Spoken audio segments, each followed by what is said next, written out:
यहाँ धर्म का तात्पर्य धार्मिक मान्यताओं से नहीं है, बल्कि हमारे कर्तव्य से है। जैसे ही हम किसी पर कोई प्रश्न करते हैं, सामने वाला तपाक से बोल उठता है, पहले अपना धर्म निभाओ, उसके बाद किसी पर सवाल उठाना। वो कहना चाहता है कि अपना काम ठीक से करो, फिर दूसरों पर कार्य ना करने का आरोप लगाओ। हम अक्सर एक दूसरे पर उसके धर्म पर खरे उतरने की मांग करते रहते हैं, बिना ये सोचे कि धर्म वास्तव में क्या है, उसकी हमारे जीवन में कितनी भूमिका है। एक व्यक्ति का समाज में क्या धर्म होता है, एक पति या पत्नी का एक दूसरे के प्रति क्या धर्म होता है, या धर्म के कितने स्वरूप हो सकते हैं। वैसे तो धर्म के अनेक पहलू हैं, लेकिन सबसे खास बात धर्म की यह है कि वो सबको जिम्मेदार बनाने की बात करता है। और जो भी इस संसार में है उसका अपना एक धर्म होता है। उदाहरण के लिए पेड़ का धर्म है छाया और फल देना, नदी का धर्म है जीवनदायी जल बनकर बहते रहना, बादलों का धर्म है जल बरसाना, और सूर्य का धर्म है प्रकाश देना। इसी प्रकार मनुष्य का धर्म है उदार होना, सदाचारी और सद्व्यवहारी होना। मनुष्य का एकमात्र धर्म है प्राणी मात्र के प्रति उदारता का व्यवहार।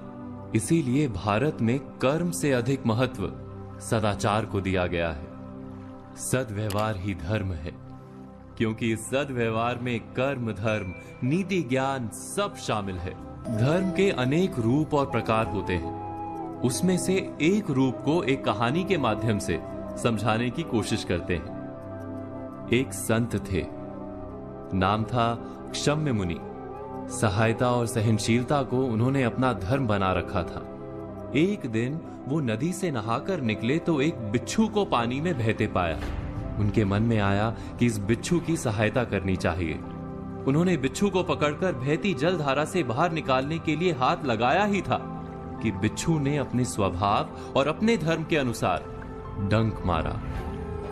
मुनि की पकड़ ढीली पड़ गई, बिच्छू फिर से पानी में बहने लगा।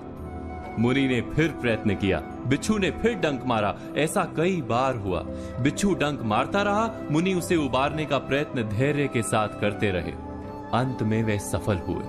बिच्छू को जीवन दान देकर मुनि आश्रम की ओर जाने लगे। तब तट पर उपस्थित लोगों ने प्रश्न किया कि आपने उस डंक मारने वाले बिच्छू की प्राण रक्षा के लिए इतना कष्ट क्यों सहा?